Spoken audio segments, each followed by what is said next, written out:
Ce Shabbat, nous lirons Be'ezrat Hashem Parashat Teruma. La Parashat Teruma traite du sujet de la construction du Mishkan, le sanctuaire, la résidence divine. Le Mishkan était constitué de 48 poutres, 20 au nord, 20 au sud et 8 à l'ouest.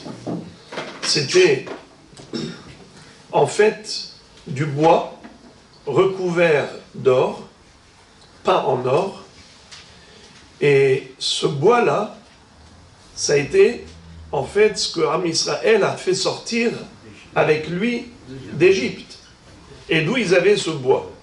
C'était des arbres que Yaakov Avinu avait transplantés, avait transférés d'Eretz Israël en Égypte lors de la famine.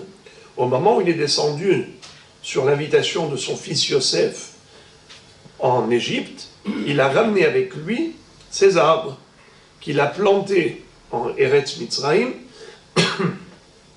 en disant à ses enfants, un jour viendra, Akadosh Baruch Hu vous délivrera et il vous fera sortir d'Égypte. Chemin faisant, il vous demandera de lui construire un sanctuaire. Voilà, vous avez déjà les arbres tout prêts. Et en effet, c'est comme ça que Am Israël a construit le Mishkan dans le désert. Au centre du Mishkan, à l'intérieur, il y avait deux parties, le Kodesh et le Kodesh HaKodashim. Le Kodesh, c'est le Hechal, où il y avait la Menorah, le Mizbeach HaZahav, qu'on appelle Mizbeach HaKetoret. C'était le petit autel sur lequel on allait sacrifier la Ketoret, et également le Shulchan, où il y avait le Lechem Apanim, les 12 pains de proposition.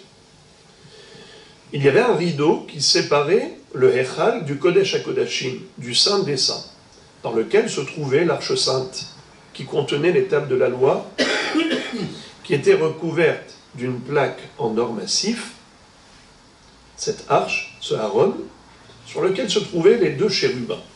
C'est là-bas où Akadosh Baruch Hu a fait régner sa Shechina. Ve'no'ati lechasham, ve'dibarti itecha me'al hakaporet miben shenei hakeruvim. Ce qui est intéressant de remarquer, c'est que chacune des poutres, de ces 48 poutres, reposait sur deux socles en argent, qu'on appelle en hébreu les Adanim. Adne Kasef. Ces Adanim, ces socles, ont été fabriqués avec le Mahatzit à Shekel. Lorsque chacun des Bnei Israël a offert un Mahatzit à Shekel, Moshe Rabbeinu a fait fondre tout cela pour les transformer en socles. Alors, on avait 48 poutres, mais entre le Kodesh et le Kodesh HaKodashim, il y avait un rideau qui était accroché à 4 poutres. Chacune de ces poutres reposait sur un Aden. Donc 4 Adanim pour ces 4 Amoudim. En tout et pour tout, ça fait combien de Adanim? 48 poutres. 2 Adanim pour 48 poutres, ça fait 96. Encore 4 poutres et 4 Adanim, ça fait exactement une centaine de socles en argent.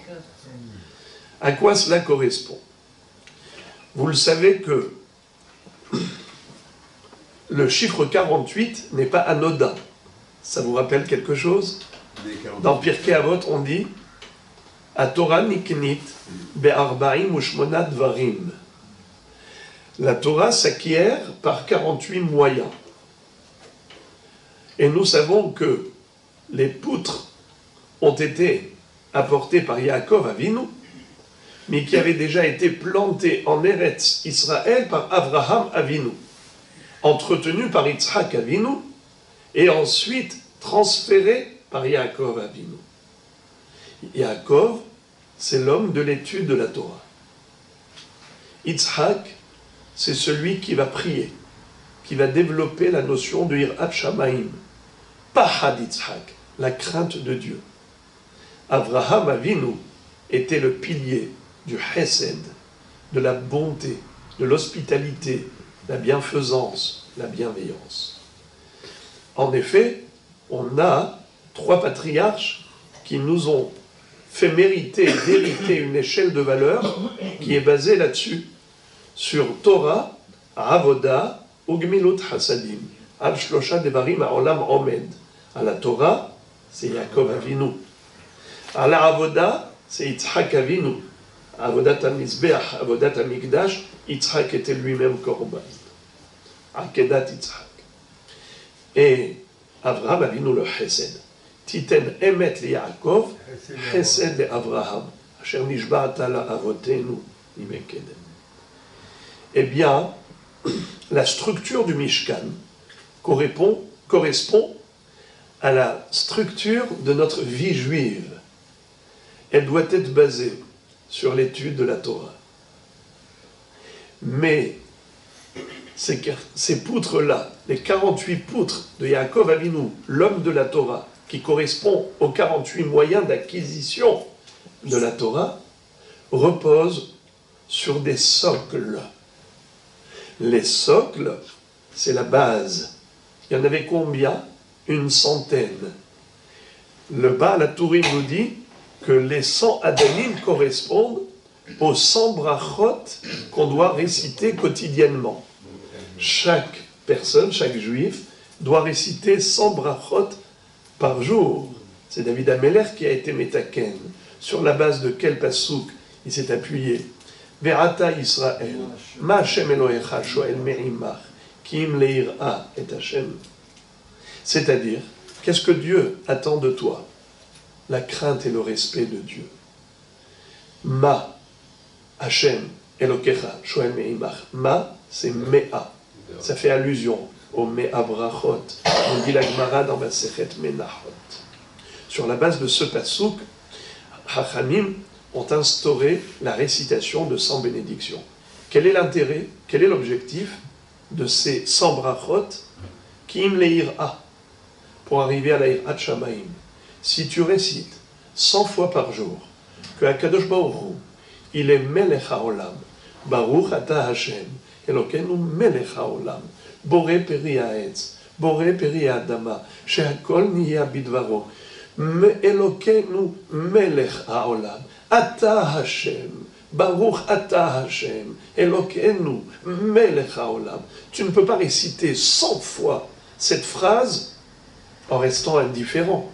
Tu vas finir par intérioriser et intégrer au plus profond de toi-même cette réalité qu'il y a un maître du monde, c'est le Créateur, c'est notre roi, notre Père céleste, le roi des rois, Melech Malchei Melachim HaKadosh Baruch Hu.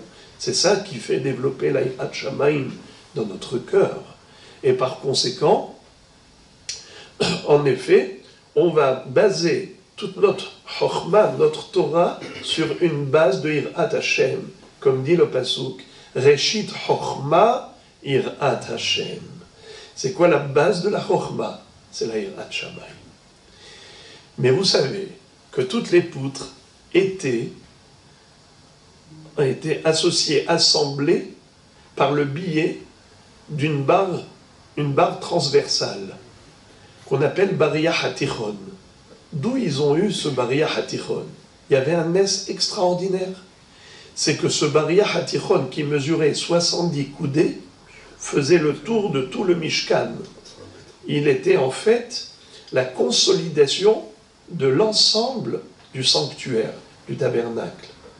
Moraï Verabotaï, figurez-vous, nous dit Jonathan ben Uziel, que c'est Avraham Avinu qui avait planté un arbre qu'il a appelé Eshel. Vaïta Eshel. Il a planté le Eshel. Le Eshel, il mesurait 70 coudées. Ce Eshel-là, les initiales, c'est Aleph, Achila, Shin, Shetia, Lin, Lamed, Lina, Levaya. Lina, c'est pour dormir, et Levaya, l'accompagnement. Le Chesed d'Avraham, c'était Eshel. Il donnait à manger, à boire. Il offrait un hébergement et même l'accompagnement. Le Chesed plus que parfait. Ça, c'est en effet la structure de la vie juive. L'étude de la Torah, la Hirat Shamayim et le Chesed. Ça, c'est le premier enseignement de par la configuration du Mishkan. Mais il y a encore une deuxième symbolique très forte. Vous le savez que un foyer juif, une maison juive, est comparée au Mishkan. Les deux chérubins, l'un ressemblait à un garçon et l'autre à une fille.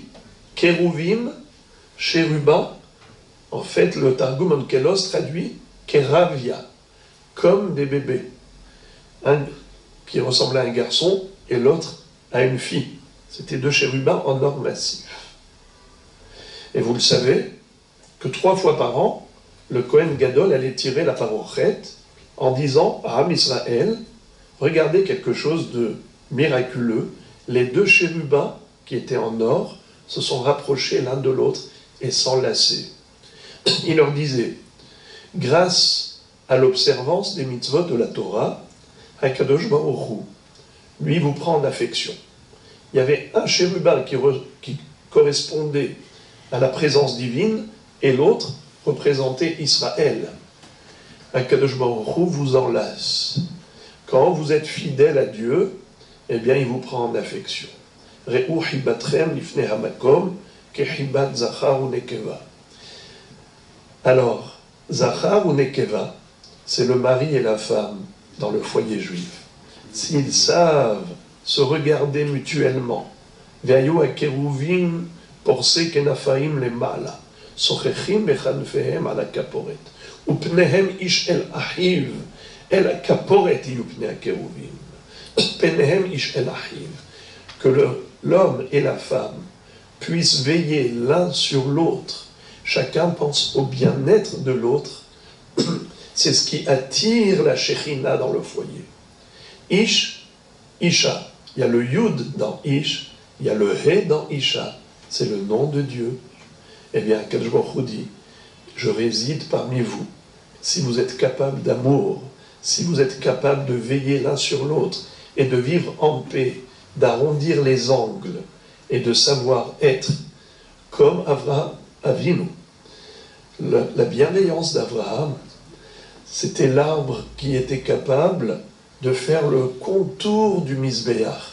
Comment? Du bois qui peut s'assouplir, du bois qui devient flexible, mais le bois il se casse quand on le tord. C'est cela le Nes qu'il y a eu dans le Mishkan, mais c'est la symbolique pour nous, à savoir que chacun doit être capable d'arrondir les angles dans son foyer, être souple, s'assouplir, ne pas tenir rigueur, ne pas chercher à toujours avoir raison. Être capable de concession, d'aller vers l'autre, c'est cette ahava qui fait que, Akshbochou dit, si vous êtes capable de vous aimer, alors sachez que vous m'avez invité dans votre foyer et vous serez couvert de bénédictions. Voilà, Be'ezrat Hashem, ce qu'on aura appris du Mishkan. Bruchim tiyu.